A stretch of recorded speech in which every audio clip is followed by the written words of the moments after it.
Kasi pangarap lang kita. Talaga? 2011, nang unang narinig kay Paolo na gusto niyang makatrabaho si Kim. Siyempre si Kim Chu. Aside sa galing niya sa pag-arte, siyempre kagandahan niya at mabait siya ng artista. Salamat dahil in-acknowledge niya ako and gusto niya ako makatrabaho. I'll be more than happy kung may trabaho sa Ansel.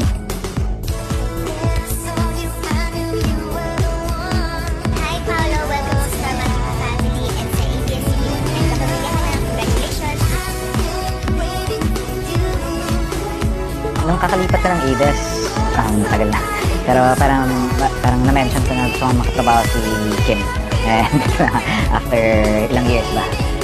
10, 12, 15 years na nagkatotoo na.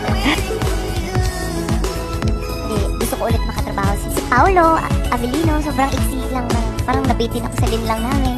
I think if it was offered to me and it wasn't Kim, I'd probably have second thoughts. Malaking regalo kami ni Paolo sa inyo. Kasama syempre ang Star Cinema. Syempre ang My Love Will Make You Disappear. Actually, ka na rin ni Paolo. Ano naman, nakakuha from Instagram, the Twitter, at success to us, and nanonood siya sa video nila. Yun, thank you naman. Compared sa ibang love team mo, gano'n ka iba si Kim? Gano'n ka expression? Parang, well, yung ano, diba, very coffee siya, parang, again, ano talaga bro? I can say that he was fun. Lagi-laging magpapasalamat sa'yo. Lagi-laging